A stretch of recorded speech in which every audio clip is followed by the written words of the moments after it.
Bill Gaither, a figure long admired in gospel music circles, found himself at the center of a moment that no one present could have anticipated. The courtroom, typically defined by measured voices and procedural calm, shifted into something far heavier as the judge prepared to deliver a decision that would carry enormous consequences. Gaither stood still, his expression caught somewhere between tension and disbelief, as if bracing for words that might alter everything he had spent a lifetime building. When the moment finally arrived, it seemed to stretch endlessly, the silence pressing down on everyone in the room. Then, without warning, his composure broke in a way that startled even those who had followed the case closely. His body gave way beneath him, and he collapsed in full view of the courtroom, leaving onlookers stunned and scrambling to respond. For a few seconds, confusion reigned. Some thought it was the crushing weight of the moment. Others wondered if something deeper had been building beneath the surface all along.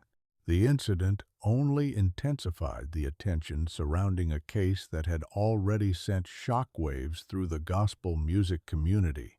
For decades, Gaither had been associated with faith-driven artistry, known for creating music that resonated with audiences seeking comfort and spiritual reassurance. His concerts were not just performances. They were experiences that brought people together under a shared sense of belief.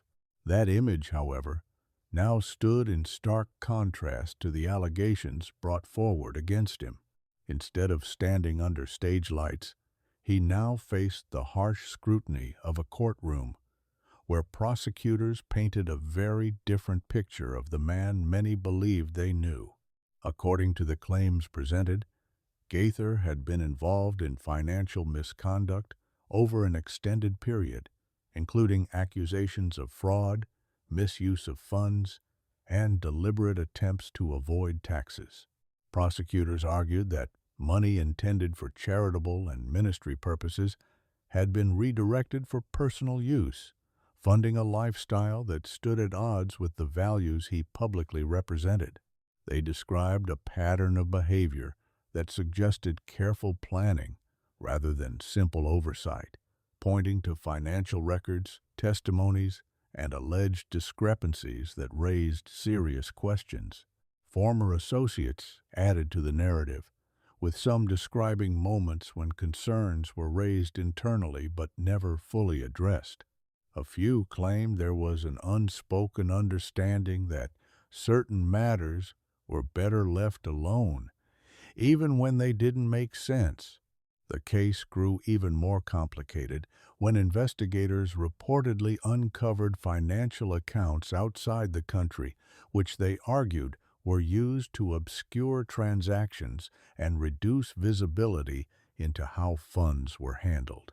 While Gaither's legal team pushed back strongly, insisting that these accounts were tied to legitimate international work and outreach efforts, the prosecution maintained that the evidence suggested otherwise. The courtroom became a battleground of interpretations, with each side attempting to frame the same details in entirely different ways. For supporters, it was difficult to reconcile these accusations with the man they had admired for so long. For critics, the case appeared to confirm suspicions that had lingered beneath the surface. As the trial progressed, the emotional toll became increasingly visible. Gaither himself appeared weighed down by the gravity of the situation, often sitting quietly as arguments unfolded around him. His wife, Gloria, remained close by, her presence steady but marked by an intensity that reflected the stakes of the moment. Those watching could sense that this was not just a legal proceeding, but a deeply personal unraveling. The life he had built, filled with music, faith, and influence, now seemed to hang in a fragile balance, dependent on the outcome of a process that offered little room for sentiment. When the judge finally began to speak, the room fell into an almost suffocating stillness. Every word carried weight, each sentence adding to the tension that had been building throughout the trial. The acknowledgement of Gaither's contributions to music and his impact on audiences around the world did little to soften what followed. The decision, when it came, was definitive. He was found guilty, and the sentence, years in federal custody, along with financial penalties, landed with a force that rippled through the courtroom. Reactions were immediate and varied. Some expressed disbelief, others quiet acceptance, and a few seemed unsurprised, as though they had been expecting this outcome all along. For Gaither, the moment appeared to settle heavily.